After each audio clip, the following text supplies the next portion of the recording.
Hello everyone. Last class में हमने बात की थी अबाउट द लॉग। ठीक है, लॉग निकालना अब हमें आ चुका है, लॉग टेबल हम पूरी सीख चुके हैं।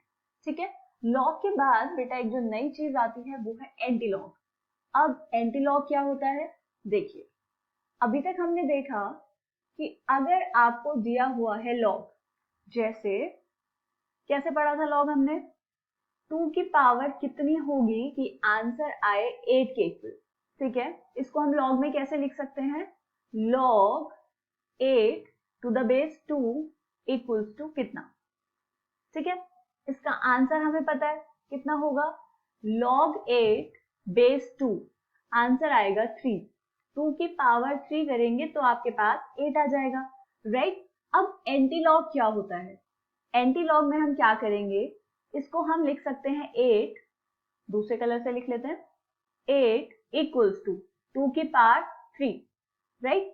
इसी को हम बोलते हैं एंटी लॉग। कैसे लिख सकते हैं, 8 equals to anti log of 3। ठीक है बेटा, ये जो एंटी लॉग था, ये जो आपके पास है एंटी लॉग, इसका मतलब हुआ कि बेस की पावर हम कितनी लिखें कि आंसर 8 आए। ठीक है, बात समझ आई यहां तक। इसको हम देख लेते हैं 10 की पावर्स में। देखिए 10 की पावर हम कितनी लें कि आंसर आपके पास आए 100, कितना होगा आंसर 2। इसको हम लॉग में कैसे लिख सकते हैं, log 100 to the base 10 equals to 2।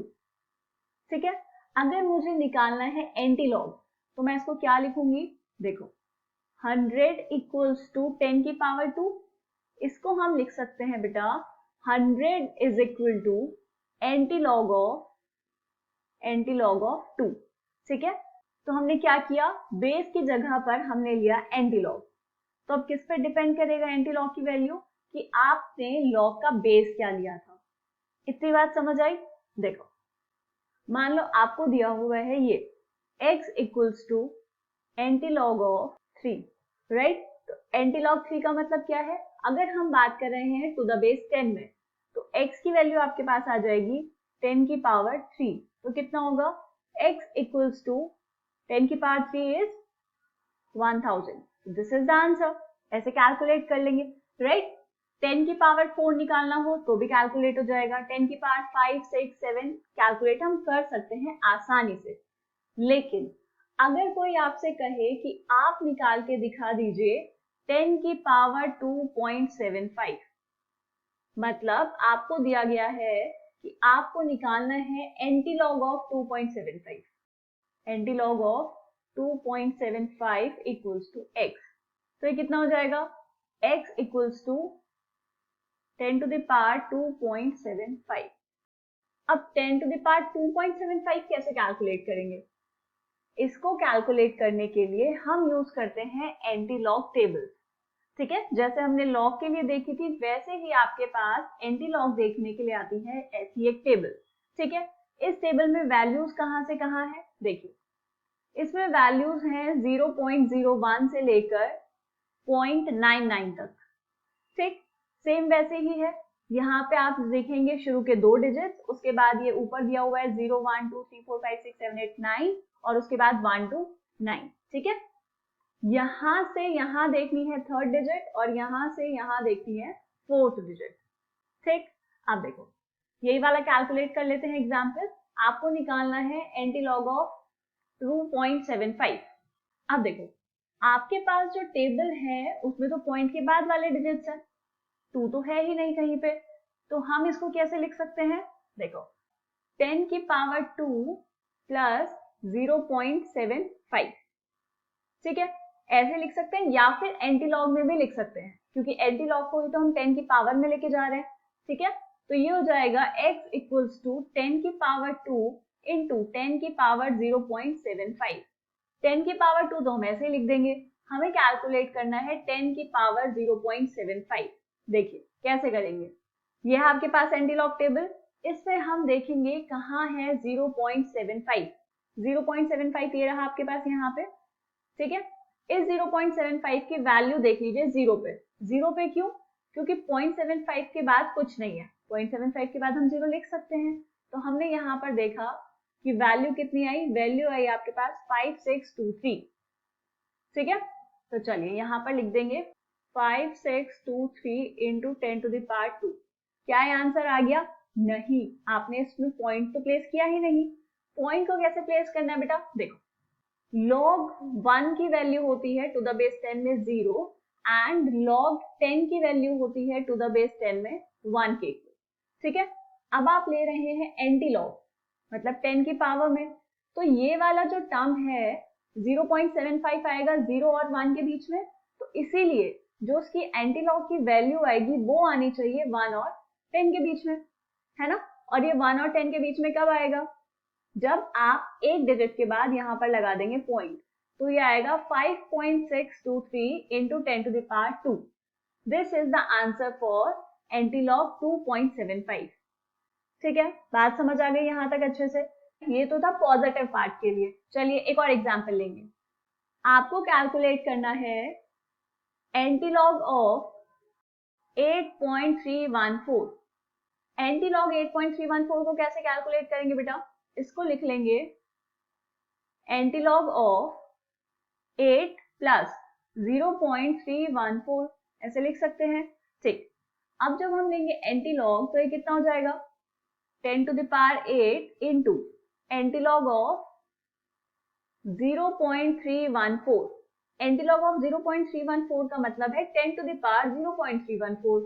वो हमें कैसे कैलकुलेट करनी पड़ेगी? वो हमें देखना पड़ेगा टेबल से। चलिए, कितना निकालना है? 0.314। चलते हैं टेबल पे, तो हमें कितना निकालना है? 0.31।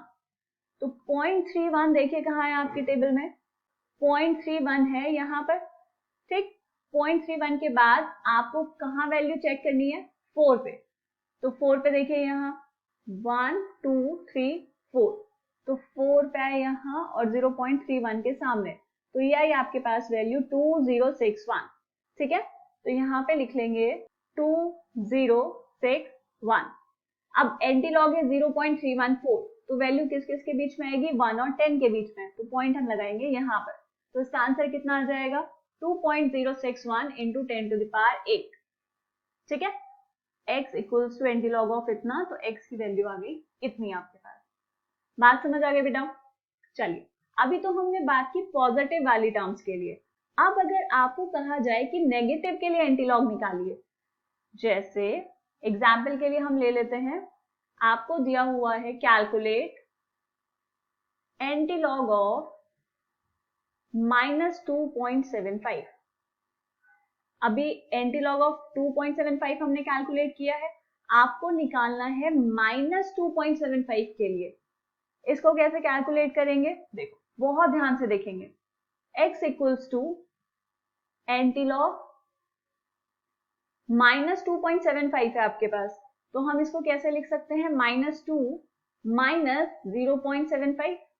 ठीक है, अच्छा, अब -2 को तो हम लिख लेंगे, -2 को तो कर देंगे 10 की पावर -2, बट ये जो नेगेटिव है -0.75, इसकी वैल्यू कहां से देखेंगे? क्योंकि टेबल में तो पॉजिटिव वाली टर्म्स हैं सारी, तो उसके लिए हमें क्या करना पड़ता है? हम इसमें कर देंगे +1 एंड -1। ठीक है, अब देखो इससे हुआ क्या। अब आपके पास ये बन जाएगा x equals to antilog -2 - 1 is -3, so -3। अब यहाँ पर साइड में कैलकुलेट कर लो +1 माइनस 0.75 को। ठीक है, कैलकुलेट करके कितना आएगा? 0.25 आ गया पॉजिटिव टर्म आपके पास। अब इसकी वैल्यू हम देख लेंगे एंटीलॉग टेबल से, तो ये जाएगा -3 साथ में प्लस 0.25। ठीक है, अब इसके लिए एंटीलॉग निकालना आसान है। x equals to 10 to the power -3 into antilog of 0.25, antilog of 0.25 करेंगे कैलकुलेट। चलिए, ये आएगा 10 टू द पावर -3 इंटू 0.25 देखना है आपको। देखो यहाँ पर ये है 0.25, 0 पे वैल्यू चेक करेंगे कितनी आएगी? 1778, तो हम यहाँ पे लिख लेंगे 1778। और ये एंटीलॉग जिसका हमें लेना है वो वैल्यू है 1 से छोटी, तो किस किस के बीच में होना चाहिए? 1 और 10 के बीच में, तो यहाँ लगाएंगे पॉइंट, तो ये आ जाएगा 1.778 into 10 to the power -3। ठीक है, समझ आ गया आपको।